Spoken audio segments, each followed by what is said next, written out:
Hi folks, Mr. Thessalonian here. What we're going to do today is just give you a really quick sneak peek at this new universal self-feeding sluice box attachment, which was made from one of my inventions.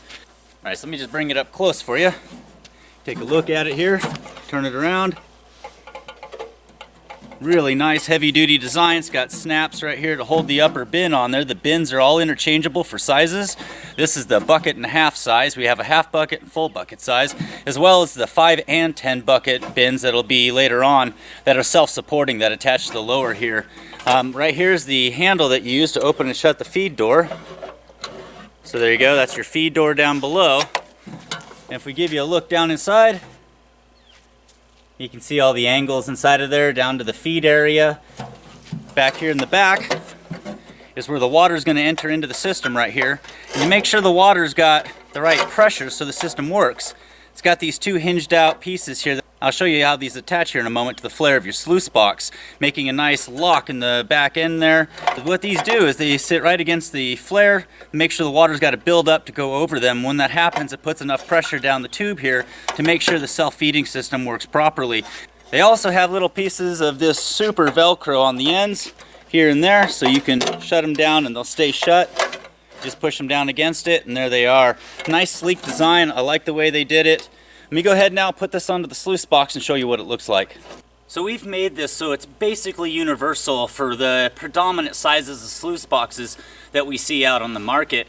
And one way we made it basically kind of a universal design is by making sure that the end leaves will fit well over the end of your flare here. And I'm going to show you how to put that on. So here we go. Let's go ahead and start the process. First of all, you're going to flip out your little arms down here. Just like that. You're going to bring them into kind of a V design. You're going to bring that right up to the front of the sluice box. Make sure you get your center alignment right there. And then back here in the back, which I'll show you from a different angle, you're just going to close these V's down up underneath the lip of the flare, just like this. There they are. So now that I got these V flares snapped down, let me show you what it does. It connects the feed bin to the sluice box, as you can tell here. Makes a nice solid connection to the sluice box. Make sure the thing can't fall over. This front bar here sits down on the top edges of it and make sure that there's no sway or lean to it once it's full of dirt. So let me go ahead and set this camera up a little bit different so you can see the process of installing that. Alright, so here's a close-up look of how these back little flares work.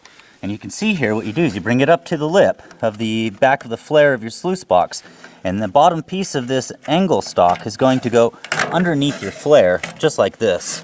And it's going to snap on there, as you can see, just like that. The other one's on the same way, and that gives us a nice solid connection between the self-feeding bin here and the sluice box. Here we are out in the field about to test my automatic feeding sluice box bucket design here. We're going to go ahead and open up the gate a little bit here at the bottom.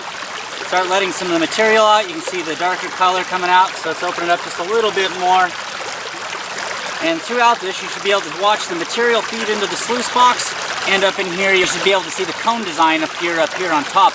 As that water flow inside the bucket grabs the material in the bottom, starts feeding it out into our sluice box.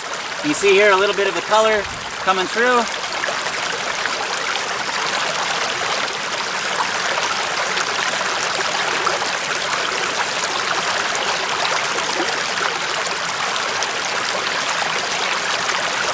You notice how much of the material's gone down now, and you can see this nice little constant stream of material entering into our sluice box.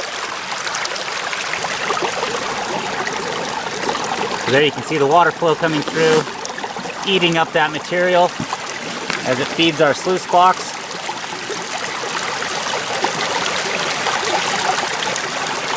You see how nice the design works just to keep the material flowing through the system.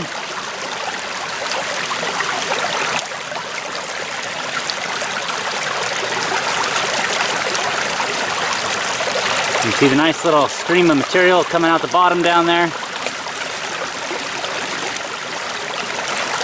can see just how small that door opening is, just about the width of my finger. I'm going to go ahead now and open it all the way up. And we should be able to clean out the very last of that material rather quickly. And you see it peeling out of the two corners there. So just to finish this real quick, show you some of the gold it recovered. After running 3 buckets here, you can see there's some nice pieces at the tip of my finger right there, right there. Looks like one there, one right there, tip of my finger there. Looks like another one, right tip of the finger there. And we've got quite a few here. You can see them there, there. Another one right here at the tip of my finger. There and there. So quite a few pieces of gold. You can see two here, nice one right there. All the way through there. So the recovery system's working just fine with our automatic feed system. Alright folks, so we've got our sluice box feeder set up now. I'm going to just start by dumping it in right here. I'll bring the camera up closer and let you see how it feeds here in a moment. Let's go ahead and start filling it up.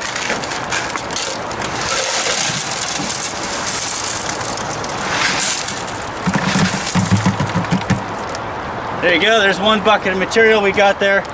Folks, so let's go ahead and open up our door. And immediately you're going to start seeing brown and material start to enter into the water here. Alright, so let's go ahead and open our door again. Immediately you can see the watercolor start to change. A nice slow trickle of material starting to feed into our sluice box here. Let me grab some of the fresh gravels that are coming out. See down here at the end, it's not overdoing it. It's not going to overfeed your sluice box. Alright, so our second bucket's now been loaded. You can see it's already starting to work down the front corner there as it's eating the material out of this. Alright, so here's the very end of it. As it slowly pulls the last of that material out of our self feeder here. There it goes. A little bit got caught up right here. So let's kind of push that down. Right out the system it went. So there you go, folks. That was a test of the sluice box feeder.